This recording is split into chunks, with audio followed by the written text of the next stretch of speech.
no dia 23 de janeiro de 1977, foi lançado o álbum Animals, do Pink Floyd. O Animals, ele é o 10º álbum de estúdio da banda, e seguindo a linha dos álbuns anteriores, o The Dark Side of the Moon e o Wish You Were Here, esse também é um álbum bastante conceitual, que traz críticas às condições político-sociais da Inglaterra dos anos 70, de 1970. Uma história interessantíssima desse disco aí, na verdade, as histórias do Pink Floyd são sempre interessantes, em 1975, o Pink Floyd ele comprou um prédio de 3 andares ali em Britannia Row, em Islington, e ele reformou esse prédio para construir um estúdio lá. E lá, nesse prédio, eles gravaram o Animals e também partes do The Wall. Então tem uma foto aí que eu mandei, que é exatamente essa daí, bem onde está a placa azulzinha na frente, é a foto do Britannia Row Studios, que foi esse estúdio que o Pink Floyd construiu para eles fazerem as psicodelias deles lá, e acabaram fazendo as produções de disco também. Depois eles tiveram discos gravados no Abbey Road, tiveram uma série de outros projetos aí que eles mesclaram aí as gravações dele. Mas era uma base muito interessante da banda, exatamente para poder fazer toda a parte de criação, Agora, a produção desse disco, Animals,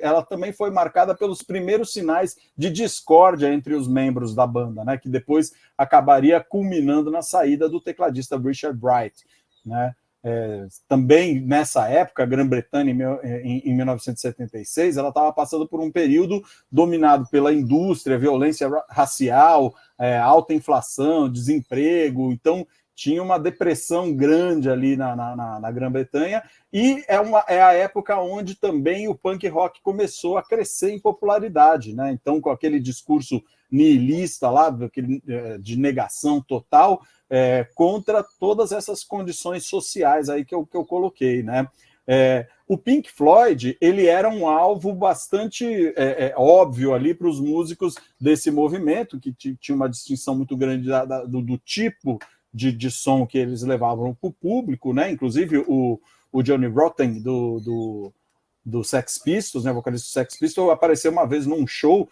vestindo uma camisa do Pink Floyd, só que antes tinha o logo da banda, o nome Pink Floyd, e ele escreveu à mão assim, I hate, eu odeio Pink Floyd, antes do nome da banda, E apesar de haver essa discórdia aí entre as bandas, o movimento do Pink Floyd também não gostava muito do movimento, mas a preocupação do movimento sobre essa desigualdade, o preconceito e a política, ela não estava muito longe do que o Pink Floyd pensava. Então eles tinham ainda críticas que acabou que depois o próprio Roger Waters ele levou bem à tona aí nos discos The Wall, e ele acabou mantendo aí uma crítica social bastante incisiva, mesmo tendo essa discordância dos tipos de ritmo, e as bandas punk da época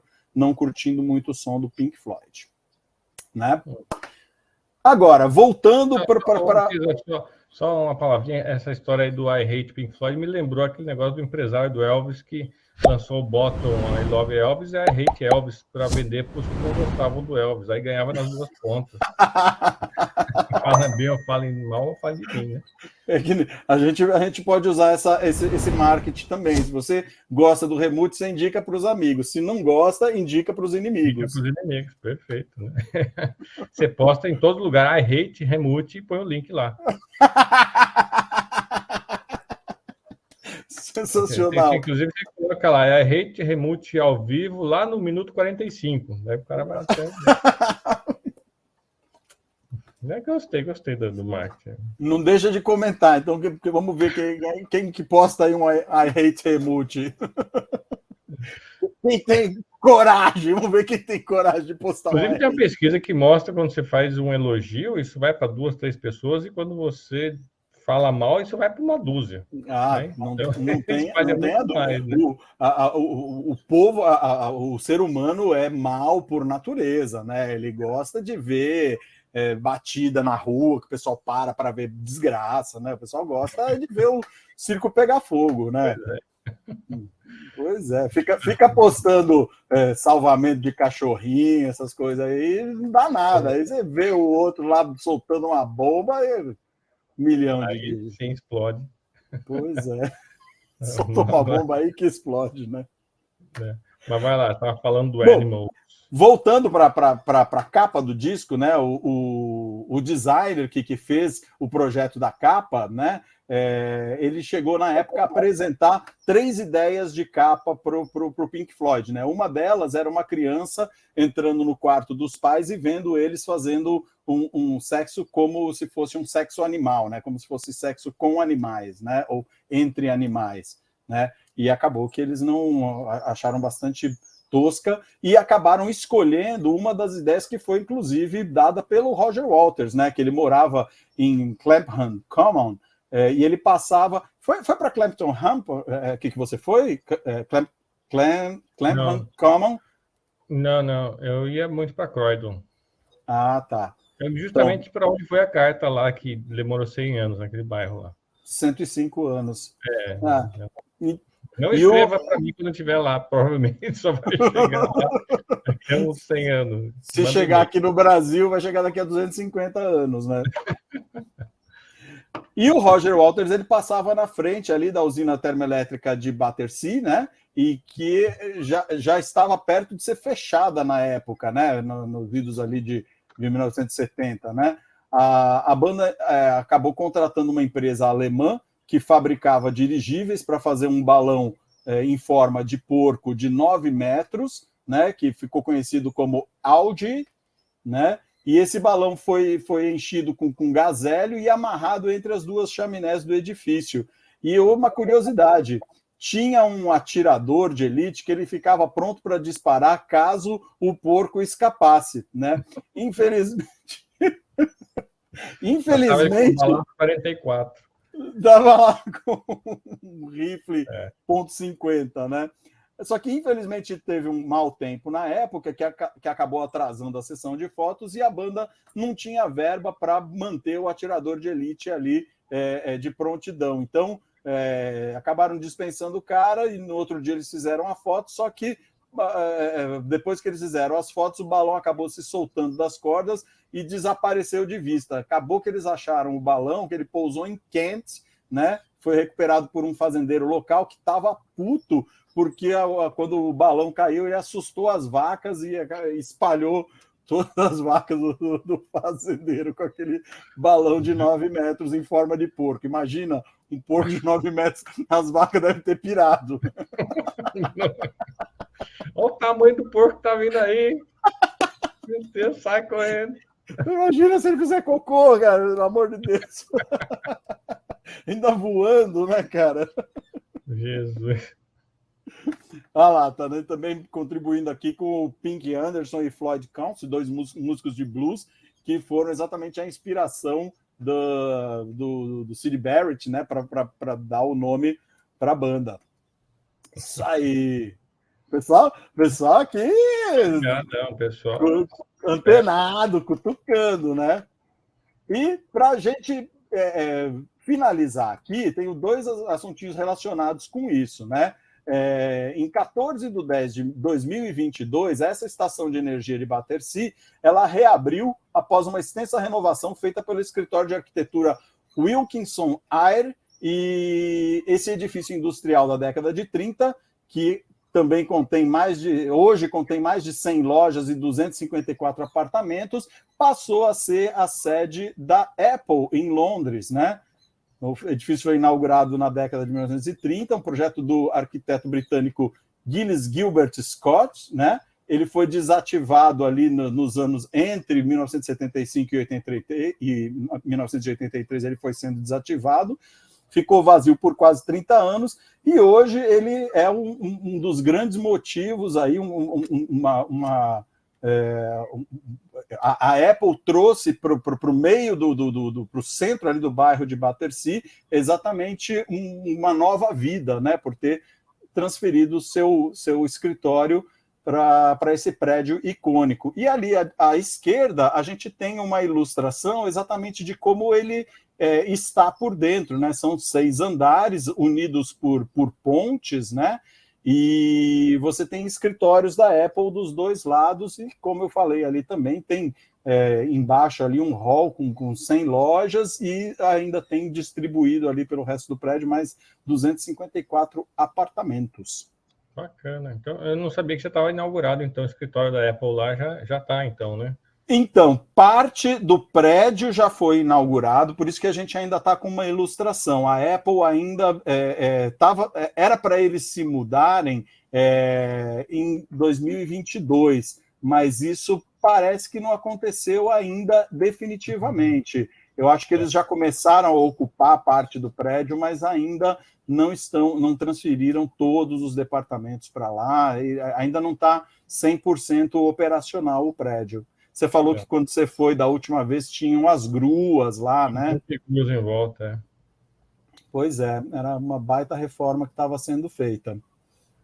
Agora, mais uma curiosidade aí relacionada com esse prédio, e agora trazendo para uma data histórica que tem a ver com o contexto do Remute, né? Num dia 28 de fevereiro, só que de 1929, nascia Frank Owen Gehry, né? Na época, ele se chamava Ephraim Owen Goldberg. Esse cara aí... Judeu? Exatamente. O Ephraim Owen Goldberg, ele nasceu em Toronto, no Canadá, família judaica, né? E mais tarde ele acabou mudando o nome para Frank Owen Gehry e emigrou para os Estados Unidos em 47, aos 17 anos. Ele foi para Los Angeles, onde se graduou na Universidade do Sul da Califórnia em arquitetura e depois estudou planejamento urbano na Universidade de Harvard, né? Ele ainda vive em Los Angeles e daqui a 4 dias ele vai fazer 94 anos. Né? Um pouquinho da curiosidade desse gênio da arquitetura, que eu felizmente tive uma oportunidade de ver uma exposição sobre a obra e a carreira dele e o processo criativo, que é fantástico, é muito louco mesmo. Eu vi no Museu Guggenheim de Nova York, que não é um projeto dele, mas ele projetou outros Guggenheims em volta do mundo, né? E ele é realmente um cara muito além, né? Um cara fora da caixa totalmente, né? Ele, quando era criança, olha só que loucura, né? Ele brincava com os restos de material de uma loja de hardware do avô dele, né? Aí, depois que ele se formou, ele passou por alguns escritórios de arquitetura, inclusive em Paris, né? Até que em 62 ele fundou o seu próprio escritório. Aí ele começou a aparecer para o mundo quase 10 anos depois de fundar o escritório, ali entre 1969 e 73, projetando cadeiras de papelão, né? Olha só que loucura, né? Os móveis, em geral, eram chamados Easy Edge, né? Eles eram feitos de papelão ondulado, tem ali uma foto da cadeira de papelão ondulado, né? E no auge da pop art, né, esses móveis acabaram gerando recursos e a fama que o Gehry precisava para se tornar um arquiteto independente. Aí ele resolveu, depois de um tempo, interromper essa venda para que ele não ficasse conhecido como um designer de móveis, né, em vez de um arquiteto. E aí, no começo da carreira, o Gehry trabalhou exatamente com o arquiteto Gilles Gilbert Scott, que foi quem projetou a usina termoelétrica de Battersea, né? E ele pegou essa usina, ela foi projetada no começo e depois ela teve essa ampliação que colocaram essas 4 chaminés, ela teve algumas adequações no projeto. E aí o Gehry participou, inclusive, dessas adequações do projeto, né? Para a gente constar ali, essa usina também, da Battersea, ela aparece no filme Help, dos Beatles, aparece num clipe You've Got Another Thing Coming, do Judas Priest, e além de ser a capa do Animals, né? E esses daí que estão na tela são alguns projetos sensacionais ali do do Frank Gehry, você vê o Binocular Building em Los Angeles, tem a Casa Dançante ali à esquerda embaixo, que é em Praga, que é um projeto sensacional, o Museu Guggenheim de Bilbao, na Espanha, né? O MIT Data Center em Massachusetts também, que é esse projeto à direita em cima, né? Então tem aí, você vê a qualidade do trabalho desse gênio da arquitetura. Aí eu perguntar mesmo se esse do meio em cima era o Guggenheim de Bilbao. Eu tinha visto alguma vez uma foto, apareceu ele. É esse daí, né? Esse, no meio em cima. Cara, e é muito, muito bacana, eu te falei dessa exposição que eu vi do Gehry, o processo criativo dele é muito louco, né? Porque ele pega uns metais retorcidos, uns papéis, amassa, não sei o quê, vai jogando por cima, bababá, aí aquilo cria uma forma que é parecido com isso que a gente vê. E depois ele enche, né? Ele cria os espaços internos disso baseado naquilo. Agora, o mais fantástico, uma coisa que a gente tem que sempre levar em consideração é que o arquiteto ele tem que ver duas frentes que são muito importantes. A primeira é a funcionalidade e a segunda é a estética, né? Ou não necessariamente nessa ordem. Então, tem arquitetos que se preocupam muito com a estética e pouco com a funcionalidade, ou ao contrário, né? E os projetos do Gehry, por isso que ele é considerado um cara genial, porque além de ter uma estética única, uma estética inovadora, os prédios são muito funcionais. Então, toda a parte de ventilação, iluminação, acesso, tudo é muito bem pensado, muito bem planejado. É muito bacana mesmo os projetos desse cara. Legal, bem diferente. E só para finalizar a história do Animals, né? Eu separei uma curiosidade aqui, que ele tem 3 faixas ali, uma Dogs, outra Pigs, outra Sheep, né? Eles são representativos de características das pessoas, né? A faixa Dogs é inspirada em cães, representa as características da ambição, competição e ganância humana. A faixa Pigs é inspirada nos porcos, óbvio, né? Representa as características da arrogância, opressão e corrupção humana. E a faixa Sheep, inspirada em ovelhas, representa as características da submissão, conformismo e alienação humana. Tá aí, o Helmut dando a sua exaltação aí para mais um projeto espetacular dessa banda icônica Pink Floyd aí. Muito bem.